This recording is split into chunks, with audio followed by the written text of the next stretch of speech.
Now, getting back to Joe's question about how much should I salary sacrifice, the ideal scenario is that you salary sacrifice down to an income that is below the 15% contribution rate. So the key benefit of salary sacrifice is that you're foregoing income to put money into super, where you pay tax at 15%.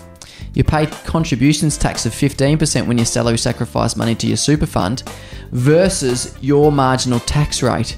If you were earning over $18,200, then your marginal tax rate, if you include the Medicare levy, this financial year is 20.5%. So even at these low rates of income, you can benefit marginally by salary sacrificing to superannuation. Now, there are some figures here that it's not quite, you don't salary sacrifice generally right down to 18,200, even though that's the point at which the tax-free threshold is.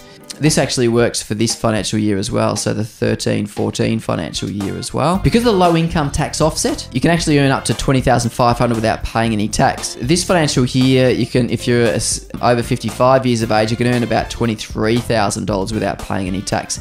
Let's try and work out how much you should salary sacrifice. So if you're 55 years of age, then getting your income down to $23,000 is ideal. So if you're on a $44,000 income and we want to get it down to $23,000, then you're looking at $21,000 of salary sacrifice. That would bring your taxable income down to that $23,000 and you'd pay no income tax then. What you would do is you'd pay 15% contributions tax into your super fund. What we're doing is we're foregoing that income and we're putting into the super fund. But you would save and have an annual tax saving of over $2,200.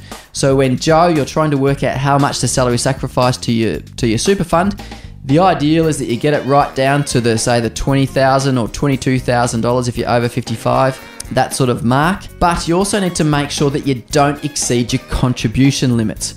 Really important here, you can refund your contribution limits. They've introduced this to make that simpler, but there are some penalties with it. So ideally you would not exceed your contribution limits of, and this applies to the 2013-14 financial year as well, of $25,000 if you're under 60 years of age. Again, these are the contribution limits as your age increases and as it's indexed up. You don't exceed that limit, and that limit includes your superannuation guarantee.